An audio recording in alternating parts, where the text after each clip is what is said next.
Hey guys, so happy Christmas Eve. So we are back for part two of is it Nicole Alexander, the expert's deposition. So we're just gonna literally pick up from where we left off yesterday. Okay, we're on page 13 of the document, but it's page 42 of the deposition. As I said yesterday, this is a long deposition. It's 184 pages. Each page has 4 pages of deposition transcript on them. So there's a lot to get through. There's going to be multiple parts, several parts.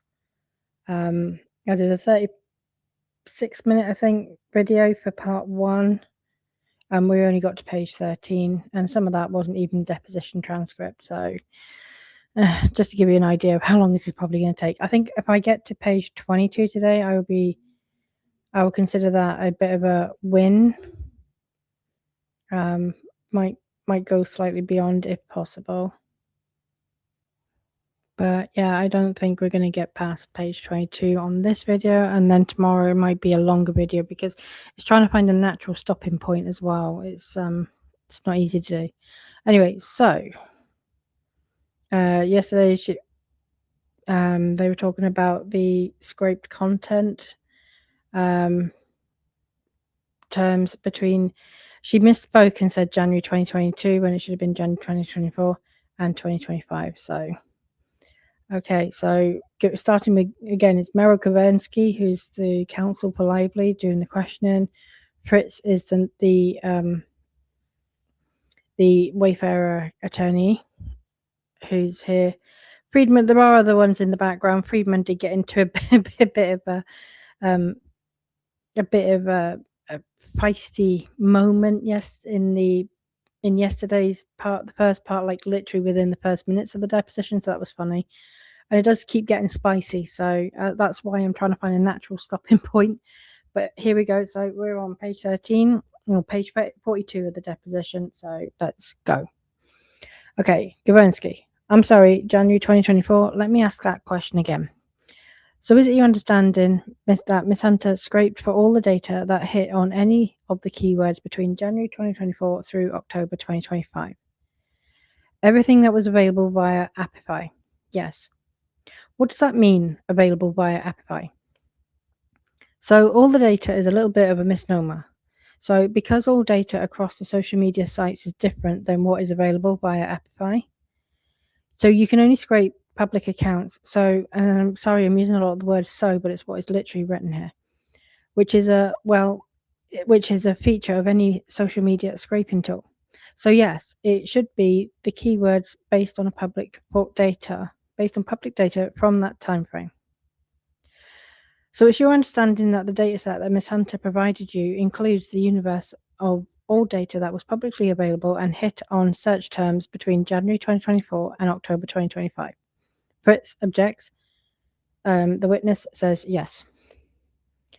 Question. Okay.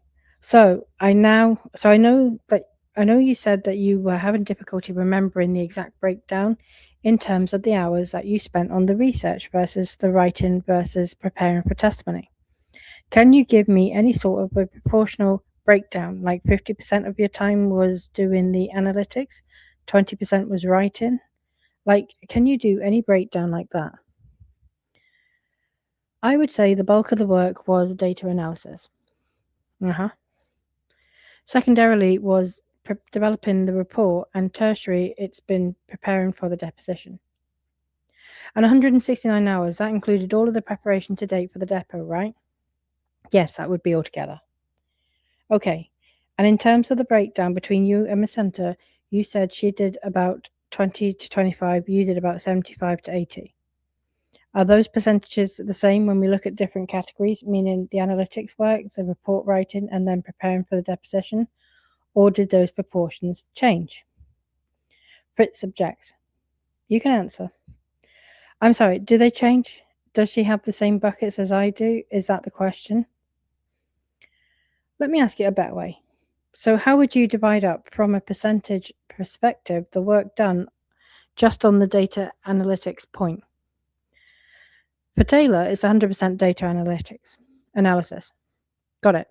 So Miss Hunter did not help you at all with the report itself? No, she didn't help me with the writing of the report. Okay, did anyone help you with writing of the report? No. So you drafted every word of the report? Yes. Were there multiple drafts of the report? Yes, different versions. How many different versions were there? Arguably, a different version every time I open and close the report. So, when did you start drafting the report? I would say 8 to 10 days before November 3rd. 8 to 10 days before November 3rd. Let's see. November 3rd is a Friday? No, a Monday. It's a Monday. So, like October 20th, something like that? Around there, yeah. And so, was the data analytics completed by October 20th then? No, there was still some analytics going on, but I began drafting the report. Okay, so do you stand by every word in the report? Yes. Did anyone edit your report? No. Did Wayfarer Defendants Counsel edit your report in any way? No. Fritz objects. Did you use artificial intelligence to assist in the drafting of the report in any way? So yes, because everything technically has AI in it. So I used Google Docs in order to develop the report. So Gemini is attached to that, and I have Gemini on for my Google Docs. Can you explain? But I did not use generative AI, if that's the question. Can you explain the difference? So AI is the higher level. It's an algorithm. Most things that you use, including Zoom right now, has AI running in the background in some way, shape, or form. Generative AI is specifically developing net new content in creative versus reshaping, copying, editing, copywriting, things of that nature. So when you say you did not use generative AI, did you mean that you did not use AI to write the report? I did not use generative AI in any way. So, even to edit the report? Fritz objects. Witness says correct. Your report refers to the concept of hallucination, and it defines it as generating plausible but factually incorrect information. Is that right? Correct. What does that mean? Fritz objects. You can answer. So it means to develop something that would come next based on a high propensity that would be rational and make sense with the context that the rest of the sentence structure has developed. So it's looking at statistically, does this make sense as the next element within a string of words? Question. So what would that look like? You know, if you're looking at a paper or something, what would a hallucinated content look like? It can look like a myriad of different things. Sometimes are citations hallucinated? Citations can be hallucinated, yes. And what does a citation that is hallucinated look like? I'm not exactly sure how to answer that. What does it look like?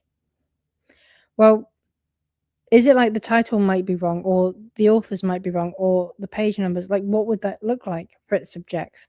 You can answer. Then the witness says, so that could just be human error. So hallucinations are usually something that does not actually exist in real life. Okay. So if it like adds authors, for example, that were not responsible for the publication, that would be a hallucination? Objection. It could be, but that's not. It could be a hallucination. However, that doesn't mean that it's a hallucination. So I have students get footnotes, citations, bibliographies incorrect all the time. There's a myriad of different reasons. One of those reasons could be a hallucination. And how do you check what the reason is as a professor? I mean, I don't normally grade on the accuracy of the way they use references and bibliographies. I make sure that they exist, but aside from that, I don't necessarily debate if it's APA, MLA, or if they've completely gotten it accurate. How do you make sure they exist? Fritz objects.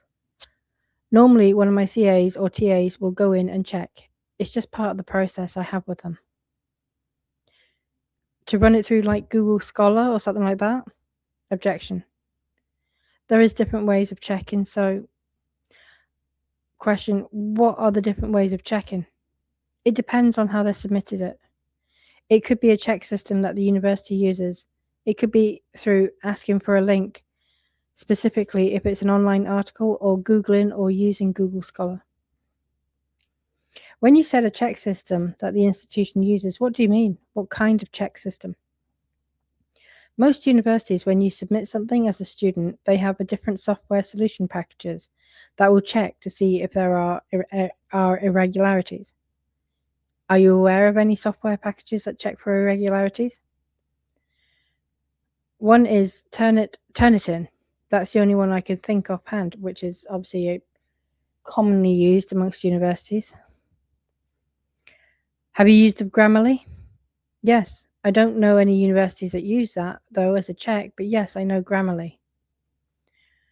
What about GPT-0? I don't know that one. So other than Turnitin, you don't know of any other system checks that universities use to check student papers? No. Why? Strike that. You mentioned the system that you have with your TAs. What system do your TAs use? Depending on how I've set up the submission, it would either be Turnitin or via check-in through Google. Do you have, I don't specify. Fritz objects. Gawensky, I'm sorry, I thought you'd finished. Go on. I don't specify usually. So you let the TA choose whatever check-in system they would want to use. Fritz objects. The TA or the course associate, yes. Okay, and how do you know that you can rely on the outcomes of whatever check-in system they've used? I've hired them, so I have faith in their ability to make the right checks. So if they run a student paper through an AI checker and it says there is a high percentage chance likelihood that this is AI, do you believe the checker? No, I don't allow them to run it through AI checkers because AI checkers are not accurate at the end of the day. So I don't allow them to use AI checker, just to be clear. I said Turnitin for things like citation that uses probability or Google to actually look up. So they are not AI. They are not using an AI checker. They are looking up the citation itself. Okay. Well, what about the content of your student? Well, let me back up for a second. You're a professor at NYU and Columbia, right? Correct. Okay, do you create your own syllabi for those classes? For the classes that I've created, yes. I create my own syllabi. Okay. And are those available online at all? The one for Columbia for this semester is definitely. Okay. And what is the class that you're teaching at Columbia this semester? It is AI and the knowledge organization. So does your syllabi in that course discuss any academic policies for the class? Yes. Like what? Fit subjects. Go ahead. The academic policies are, quite frankly, a cut and paste. So all of the syllabi have the exact same academic policy. When you say all of the syllabi, it's all of the Columbia syllabi or all of your syllabi. All of the syllabi within the college I teach in has the exact same academic policy. And how does that syllabi discuss the use of AI, generative AI? So we were allowed to make distinctions on AI specifically. That's the one you want because it's not technically, it's not a Columbia-wide policy. So that one I wouldn't call a policy. That's up to the discretion of each professor. Okay, so what is your policy? It has to be disclosed. What has to be disclosed? The use of AI and how the AI was used. Okay, so how do you enforce that policy? Well, the students the students for semester have always disclosed. I've given them examples of how to disclose, and that is enforced based on things like if it appears that someone has used it and hasn't disclosed, I address it with them. If they have submitted something which didn't happen, if they have submitted something that appears not to be their work in general, and again, there's other reasons for that outside of AI, then I address that with them as well. So you said if it appears like it was created by AI, what are some of the telltale signs of AI usage? If it appears that they have used frameworks incorrectly, for instance, if they have, especially ones that maybe show up in like an AI overview, if there is any language that they use that just simply is not normally used by them, again, after working with the student for a semester, you know the way that they, number one, communicate and usually how they write. So how do you check whether their material includes generative AI? Objection. You can answer. Frankly, there is no way to definitively check. Okay, not definitively, but do you just take their word for it when they say, no, I wrote this, and you don't do any sort of additional checking? Objection. You can answer. As I mentioned, it would depend on the case, so what specifically it looked like they did, and then I would understand how to address it appropriately. So it's all subjective. Is that your testimony? Objection. Yes. Okay. So you mentioned that you find AI checkers unreliable. What did you mean by that? There's actually third-party research that shows that they're not reliable, depending on they take into account things like colloquialisms, the way you write. There is different signatures that are attributed to AI, which simply don't make sense in real life. So I'm sure you've heard things like using an ampersand. People use ampersands to write, particularly depending on the individual's age, how they were educated, things of that nature. You talked about universities checking for AI. Do you know whether the universities for which you work use AI checkers? The colleges that I work for within the universities do not use AI checkers for any of the classes that I'm aware of. So how do colleges discipline individuals if they suspect that a student is using generative AI? Objection. You can answer. This is a conversation for the ages across education. So there is no answer to that currently. So it's your testimony that there are no AI checkers that provide any indicia of the use of generative AIs. Fritz. Objection. I'm sorry, could you repeat that? So it's your testimony that there is no AI checker that can reliably predict the use of generative AI. Yes, that's my opinion, yes. And what if a student's paper is entered into multiple AI checkers and they all come back with a high percentage of likely to be AI? Is that also, in your opinion, not reliable? Objection. So, to my understanding and the research I've seen, most AI checkers are all using the same way of codifying what the assumption of AI is. And again, this is simply third-party research that I read, so no, I don't have a trust that AI checkers do an adequate job of definitively or even statistically significantly proving that something is AI versus not AI. Your report includes a number of charts. Who made the charts? The charts were made by Taylor. So earlier, when you testified that 100% of her time was dedicated to the data analytics, would that include the work on the charts? Yes. So the charts are data analysis. So to what extent did you QC the charts? So looking at the charts, I looked at the data sets and the code for which she provided that generated the visuals to make sure that they were accurate. And when you say data sets, those are the data sets that Ms. Hunter created using the scrapers we talked about. Correct. Okay, let's look at your CV. If we pull up your report, we can go to page 93, and I'm going to ask my colleague Autumn to share the report on the screen so we can all speak the same language. Is it there? Autumn, are you able to share? Autumn, are you able to share?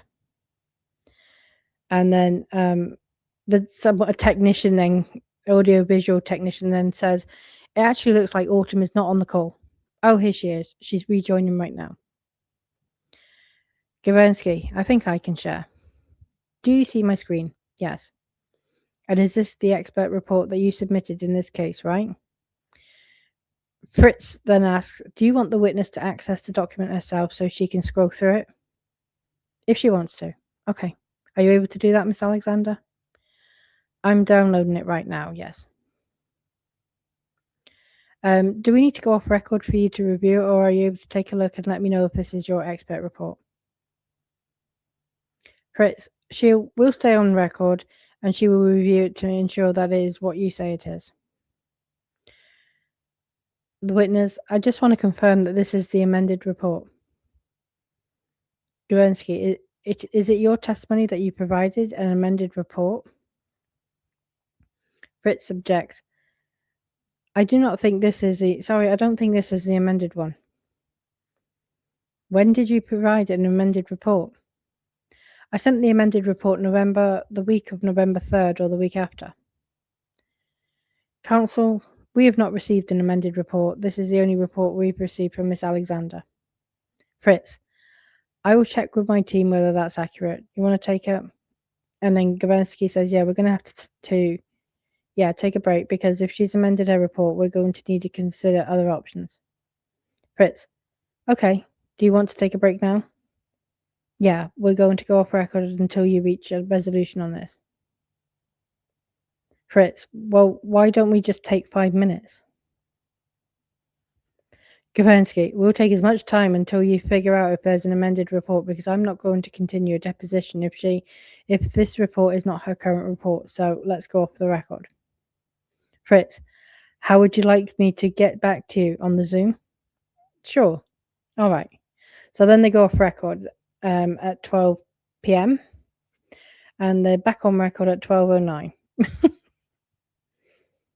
Okay, Miss Alexander, says Gavensky. Okay, Miss Alexander, the report that I previously entered as 001 was the original report that you produced in this matter, right? I can't confirm that. I just looked for the amended report, so... Okay.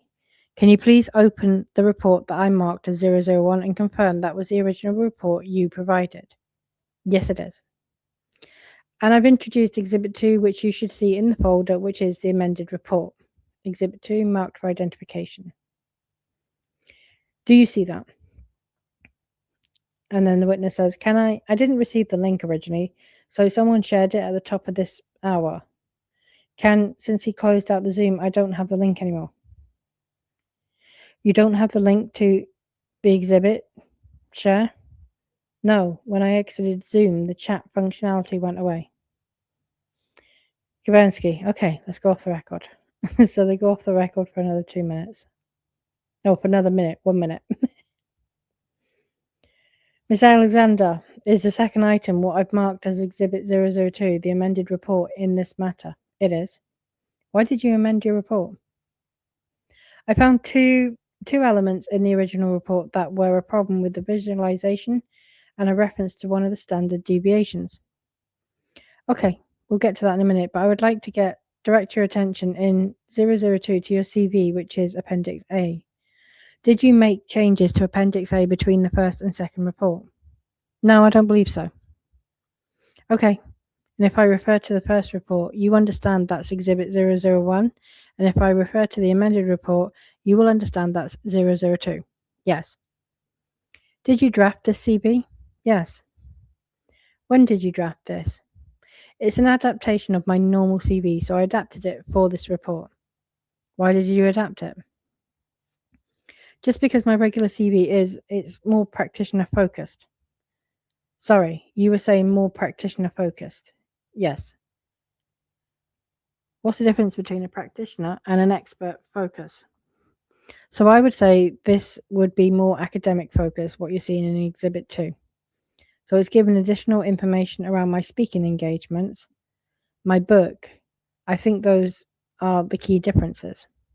And then chronologically, just where I placed information. So what are some of the differences in this CV versus your regular one? Let's see. It is, sorry, I just have to get down to that page. It would be, as I mentioned, the detail of my speaking engagements. That's not in my practitioner CV. I don't have my book in my practitioner CV. Why don't you have your book in the practitioner CV? Well, I haven't added it because I haven't needed to, but usually you wouldn't necessarily put that in a practitioner CV. Why not? Objection. You can answer. It's not the norm. Did you modify your short bio in any way? Probably, yes. How did you decide to modify your CV? My overall CV, is that the question, or my short bio? Oh, sorry, the overall CV. I did it the way I would do it for academia, so this is more similar to my academic CV. Why didn't you use your academic CV? Because it's outdated. I haven't updated it. I see. You were just updating your academic CV. Yes. So I would normally take this and I would copy it to my academic CV moving forward. Did anyone at Liner Friedman assist you in editing the CV in any way? No. Then Fritz says, instruct the witness not to answer any questions designed to disclose attorney-client privilege. Gawensky, is Fritz then carries on. Sorry, I wasn't finished with my objection. Attorney-client privilege. Gabensky, it was a speaking objection. Oh, they're starting again. Fritz, sorry, I wasn't finished. I would just caution the witness not to disclose any information that would be protected from disclosure by the attorney-client privilege. Gabensky, is all of the information in the CV accurate? So let me just go back to the CV. I apologize. I had my local one open and not this one. Yes, everything is accurate. I should have asked, do you have anything else open on your computer right now? No, just my original report, the one I didn't download, so I closed that. Okay, so when you were looking at your local CV, you were looking at a copy other than what is in either of the reports? No, I had the amended report that was not downloaded. That's sitting on my desktop. I had that open in order to answer the earlier question of is this different? Is this amended or not amended? So I've subsequently closed that. So I just want to make sure I was looking at the correct document. I'm now looking at the document, Exhibit 2, that I downloaded. Okay, you've testified there is no difference between the CV in the original report and the CV in the amended report, right? I don't believe there is. I'm just looking at Exhibit 2 right now. Okay, so what in the short bio, speaking just about the short bio, I'm going to go ahead and share my screen for 002 just to speed this up and make sure we're talking from the same document. Do you see what is on my screen? Yes. Can you zoom in a little bit? Yes. So what in this short bio is different here as compared to what you've called your regular CV? All the content is identical. I may verbalize it slightly differently, but it's pretty much the same. Okay, your CV says that everything in this short bio is accurate. Is accurate? Yeah. So it says current NYU professor. That actually is probably the outdated. It should say current Columbia professor. Excuse me. You no longer teach at NYU? I'm not currently teaching there, no. I finished teaching the semester at Columbia. When did you stop teaching at NYU? The last time I taught was 2022. I'm sorry, the last time I taught a full semester course was 2022. Okay, well, what have you taught since then at NYU? I teach like seminars depending on if they need me. Like one-off seminars or courses? No, one-off seminars. And that's considered being a professor there? Objection. The witness, yes. Guernsey, okay. How many seminars have you taught since 2022? For NYU, I don't know. I would say 3, both, maybe 3. Okay, and how many times did you teach a full semester course at NYU? How many times, like over the years? Yeah, a full semester course. I don't know, I'd have to check. Okay, at least 15, you think? Not sure. I would rather just check to make sure I'm accurate. Why did you stop teaching full semester courses at NYU? No particular reason, mostly because I was working full-time as well. So, okay, when the short bio says current NYU professor, that is not accurate. Fritz objects, but says you can answer. I'm not actively teaching, correct? Okay. And when your academic appointments read below says, and then she reads something, adjunct professor of marketing technology, NYU 2013 to present. Is that accurate? So as an adjunct, you can come in and teach one semester, skip 3 years, come back, teach another semester. That's the whole point of being an adjunct.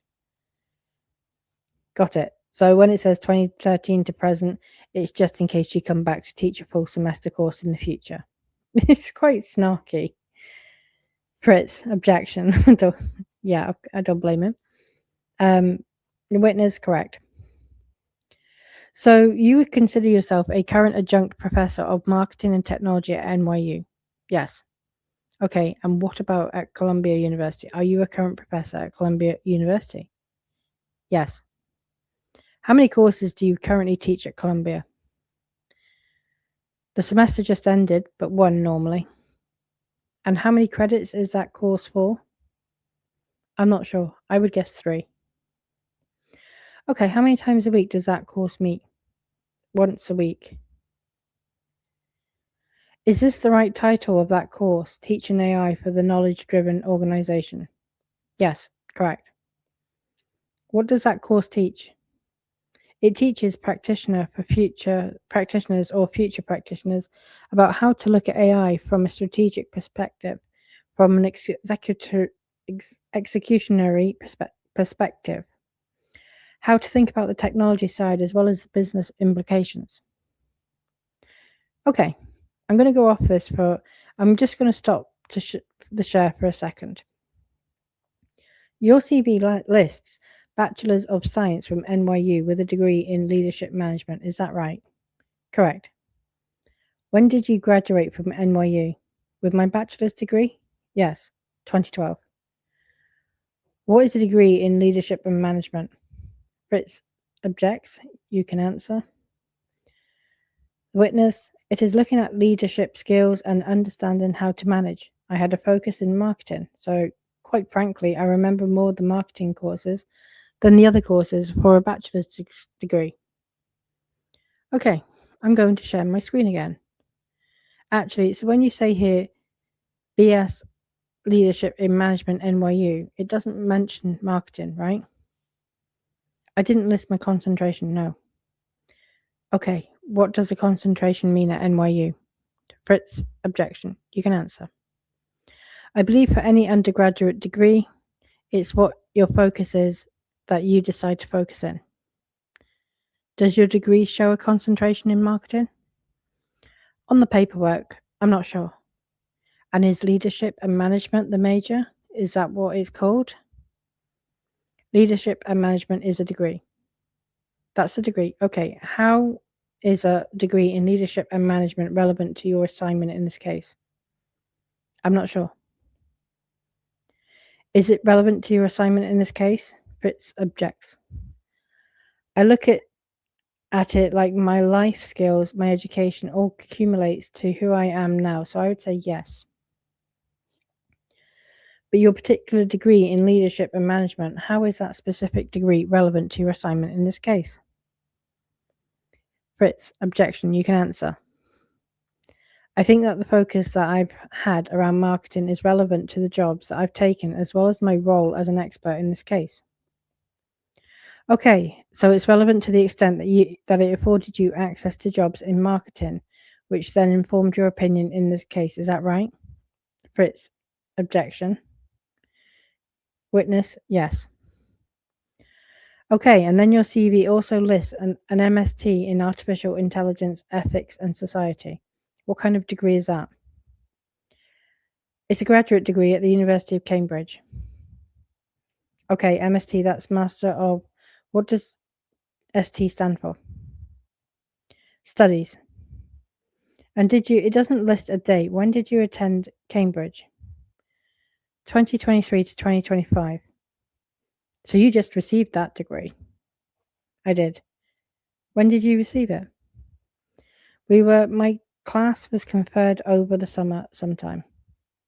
Okay, did you move to Cambridge for this program? I did not. So how did you receive this degree from Cambridge? Fritz objects. How did I study? Is that the question? Yeah, Was it a remote virtual program? I'm just trying to understand how you took courses. Witness. It was part-time, so it was hybrid. That's why it's a Master's of Studies and not a Master's of Philosophy. So MPhil is for full-time students. Masters of Studies is for part-time hybrid students. Okay, so that's why it took you from 2023 to 2025. That was the 2 years because it was a part-time program? Correct. Okay, and so what is a master's in artificial intelligence ethics in society? So we study the roots of AI from a power philosophy perspective. We look at insights around how AI has developed, the uses of AI, particularly across, public, society, organizations, government. So do you, as part of this program, study AI technology itself? Yes. So tell me about those aspects of the degree. Fritz objects. Witness. We looked at things such as how LLMs are created, some of the biases that go into LLM based on the datasets, how LLMs are developed and built. Everything from the natural language processing through fine-tuning the LLM. We also look at things like small language models as well. There is a lot. I'm not sure specifically what to highlight. How many courses did you take in those aspects, specifically what you've just described? So they are not individual courses the same way that you would think of in an undergraduate degree. They are interwoven into each of the different semesters. So the remote courses is just a general kind of programming, is that right? It's programming, yes. So how many classes were specifically on what we just discussed in terms of LLMs and how they are created, etc.? It came up in each program that we walk through. And I'm hoping my perspective changes as we go through this deposition, but right now, Lively's team is actually doing a really good job of saying, you're not really qualified, are you? You've just got your master's degree and your bachelor's degree is not really in the subject. So, and they're basically trying to discredit her. Again, we're just still at the beginning, so we'll see where this goes. But I have to say, lover or hater, Gabensky's actually doing a good job with her questions. What does the program look like? How many times a week were you in school for this degree? In classes. Fritz objects. So there is a specific amount of classroom hours that any degree granting has to have. I don't know what that is offhand. I was physically in Cambridge around 2 weeks. Every quarter or every term, they use a different verbiage every term. And then there was remote work where we had to log on. So long story short, I'm not sure offhand. Gabensky, so you're not sure how many total hours you needed to participate in order to receive that degree? Fritz objects. Gabensky, sorry, I didn't hear your answer. Witness, I'm not sure offhand. Gabensky, any ballpark? I wouldn't venture to guess. Over 2 years, I'm not sure.